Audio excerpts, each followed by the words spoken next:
देश ने 100 करोड़ से अधिक डोजेज कोरोना वैक्सीन और अब हम 150 करोड़ की तरफ तेजी से आगे बढ़ रहे हैं। नए वेरिएंट की खबरें भी हमें और सतर्क करती हैं और सजग करती हैं। मैं संसद के सभी साथियों को भी सतर्क रहने के लिए प्रार्थना करता हूं। आप सभी साथियों को भी सतर्क रहने के लिए प्रार्थना करता हूं, क्योंकि आप सबका उत्तम स्वास्थ्य, देशवासियों का उत्तम स्वास्थ्य ऐसी संकट की घड़ी में हमारी प्राथमिकता है।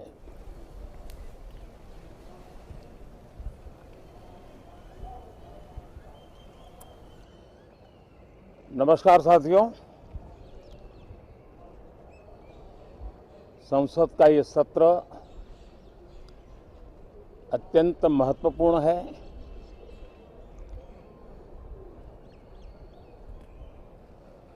देश आजादी के अमृत महोत्सव मना रहा है। हिंदुस्तान में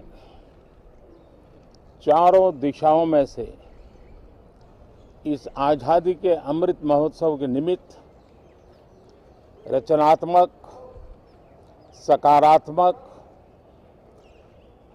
जनहित के लिए, राष्ट्रहित के लिए सामान्य नागरिक अनेक कार्यक्रम कर रहे हैं, कदम उठा रहे हैं और आजादी के दीवानों ने जो सपने देखे थे उन सपनों को पूरा करने के लिए सामान्य नागरिक भी इस देश का अपना कोई न कोई दायित्व निभाने का प्रयास कर रहा है।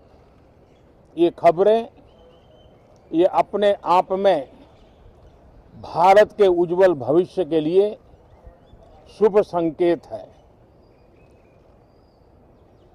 कल हमने देखा है, पिछले दिनों संविधान दिवस भी नए संकल्प के साथ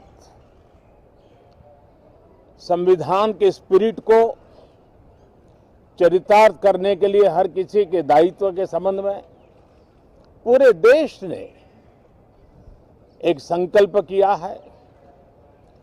इन सब के परिप्रेक्ष्य में हम चाहेंगे, देश भी चाहेगा, देश का हर सामान्य नागरिक चाहेगा कि भारत का संसद का ये सत्र और आगे आने वाले भी सत्र आजादी के दीवानों की जो भावनाएं थी, जो स्पिरिट था, आजादी के अमृत महोत्सव का जो स्पिरिट है, उस स्पिरिट के अनुकूल संसद भी देश हित में चर्चाएं करे, देश की प्रगति के लिए रास्ते खोजे, देश की प्रगति के लिए नए उपाय खोजे और इसके लिए ये सत्र बहुत ही विचारों की समृद्धि वाला, दूरगामी प्रभाव पैदा करने वाले, सकारात्मक निर्णयों वाला बने।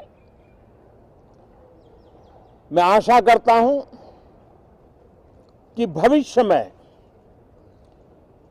संसद को कैसा चलाया, कितना अच्छा कंट्रीब्यूशन किया, उस तराजू पे तोला जाए, न कि किसने कितना जोर लगा करके संसद के सत्र को रोक दिया। ये मानदंड नहीं हो सकता है।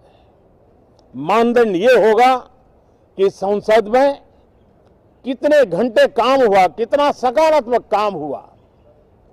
हम चाहते हैं सरकार हर विषय पर चर्चा करने के लिए तैयार है, खुली चर्चा करने के लिए तैयार है। सरकार हर सवाल का जवाब देने के लिए तैयार है। और आजादी के अमृत महोत्सव में हम ये भी चाहेंगे कि संसद में सवाल भी हो, संसद में शांति भी हो। हम चाहते हैं संसद में सरकार के खिलाफ, सरकार की नीतियों के खिलाफ जितनी आवाज प्रखर होनी चाहिए हो, लेकिन संसद की गरिमा, स्पीकर की गरिमा, चेयर की गरिमा, इन सब के विषय में हम वो आचरण करें जो आने वाले दिनों में देश की युवा पीढ़ी को काम आए। पिछले सत्र के बाद कोरोना की विकट परिस्थिति में भी देश ने 100 करोड़ से अधिक डोजेज कोरोना वैक्सीन और अब हम 150 करोड़ की तरफ तेजी से आगे बढ़ रहे हैं। नए वेरिएंट की खबरें भी हमें और सतर्क करती हैं और सजग करती हैं। मैं संसद के सभी साथियों को भी सतर्क रहने के लिए प्रार्थना करता हूं। आप सभी साथियों को भी सतर्क रहने के लिए प्रार्थना करता हूं, क्योंकि आप सबका उत्तम स्वास्थ्य, देशवासियों का उत्तम स्वास्थ्य ऐसी संकट की घड़ी में हमारी प्राथमिकता है। देश के 80 करोड़ से अधिक नागरिकों को इस कोरोना काल के संकट के में और अधिक तकलीफ न हो, इसलिए प्रधानमंत्री गरीब कल्याण योजना से अनाज मुफ्त में देने की योजना चल रही है। अब इसे मार्च 2022 तक समय आगे कर दिया गया है। करीब 2,60,000 करोड़ रुपए की लागत से 80 करोड़ से अधिक देशवासियों को गरीब के घर का चूल्हा जलता रहे, इसकी चिंता की गई है। मैं आशा करता हूं कि इस सत्र में देश हित के निर्णय हम तेजी से करें, मिलजुल करके करें, सामान्य मानवीय की आशा अपेक्षाओं को पूर्ण करने वाले करें, ऐसी मेरी अपेक्षा है। बहुत बहुत धन्यवाद।